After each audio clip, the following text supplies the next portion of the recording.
అందరికీ శుభోదయం.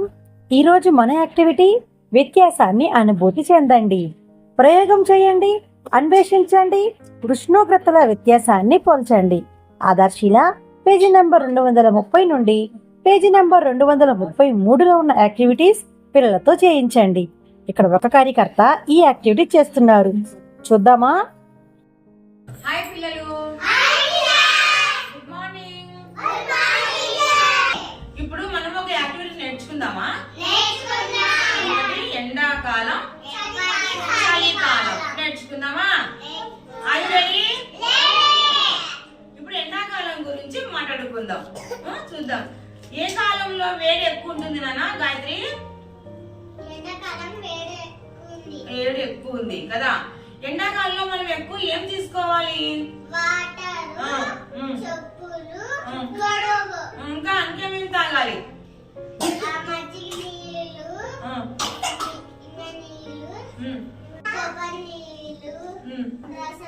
నిమ్మరసం తీసుకోవాలి. ఓకే గాయత్రి, బాగా చెప్పిందా గాయత్రి?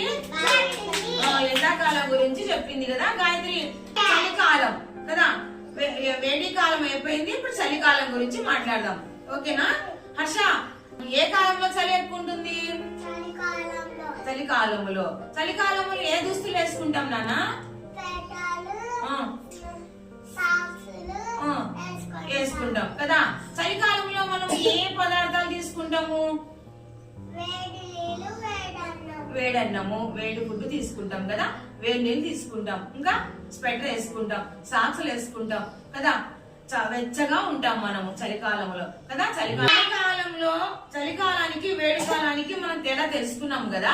చలికాలంలో ఏమి తింటాము, ఏం వేసుకుంటాం, ఎండాకాలంలో ఏం తీసుకుంటాము, ఏం తింటాం అనేది రెండు కాలాల గురించి తేడా తెలుసుకున్నాం కదా. తెలుసుకున్నామా మనము? ఏది వేడిగా ఉంది, ఏది చల్లగా ఉందనేది మనం తేడా తెలుసుకుందామా పిల్లలు? తెలుసుకుందామా? ఇక్కడ ఇదేంటిది నాన్న? గ్లాస్ లో ఏమున్నాయి? ఉన్నాయి. ఏమున్నాయి? ఓకే. నెక్స్ట్ ఇదేంటి నాన్న? Ice cream. మీరు ఎప్పుడైనా తిన్నారా? అది ఎలా ఉంటుంది? చెప్పండి. చల్లగా ఉంటుంది కదా, చల్లగా ఉంటుంది. ఓకే. ఇదేంటిది నాన్న? కాఫీ. ఎలా ఉంది? వేడి ఉందా, చల్లగా ఉందా? వేడి ఉందని ఎలా గుర్తుపట్టారు మీరు? పొగ ద్వారా పొగలు పోతున్నాయి కదా, దీని ద్వారా మీరు గుర్తుపట్టారు. ఇప్పుడు మనం కూడా ఇక్కడ చలి నీళ్లు పెట్టాము, వేడి నీళ్లు పెట్టాము. స్పర్శతో మనము తెలుసుకుందామా? టచ్ చేసి తెలుసుకుందాం. ఓకేనా? కూలుగున్నాయి, ఏది వేడిగున్నాయి తెలుసుకుందామా? తేడా తెలుసుకుందాం మనం ఇప్పుడు. గాయత్రి, చూడమ్మా, దేంట్లో చల్లగా ఉంది? చల్లగా ఉందా? అది నీకు అర్థమైందా? చల్లగా ఉందని. దాంట్లో చూడు, ఆ గ్లాస్ లో వేడిగా ఉంది. అప్పుడు నీకు తేడా తెలిసిందా? స్పర్శ ద్వారా తెలిసిందా? అది ఎలా ఉంది? వేడి ఉంది కదా. ఇది ఎలా ఉంది? ఎలా చూడు, చల్లగా ఉందా? స్పర్శ ద్వారా తెలిసింది కదా నీకు.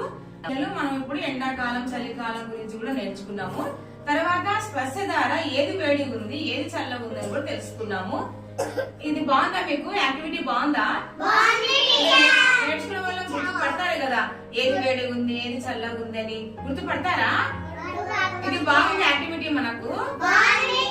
వెరీ గుడ్ పిల్లలు. హాయ్. ఎక్కువగా వేడి ఉన్న వాటర్ మనము తగలకూడదు, ఎందుకంటే కాలుతుంది కదా, అది అంటాం కదా. ఎక్కువగా వేడి ఉన్న వాటర్ తగలొచ్చా మనము? ఎందుకని? కాలుతుందని మనము అర్థమవుతుంది కదా. కాలిదాన్ని మనం ఎప్పుడు పట్టుకోకూడదు కదా, అవునా కదా? మన పిల్లలు ఎక్కువ చల్లగా ఉన్నా కూడా, కూల్గా ఉన్నా కూడా మనము పట్టుకోకూడదు. చేతులకు మనకు ఎలాగో అనిపిస్తుంది కదా, వేళ్ళకి అన్ని ఎలాగో అనిపిస్తుంది. ఈ యాక్టివిటీ మీకు బాగుందా? బాగుంది కదా మీకు అందరికి. ఇక్కడున్న పిల్లలు ఈ యాక్టివిటీని చాలా బాగా చెప్తున్నారు కదా. మరి ఇంకెందుకు ఆలస్యం, రండి ఈరోజు ఈ విధంగా మనం కూడా మన అంగన్వాడీ కేంద్రంలో చేద్దామా? Thank you.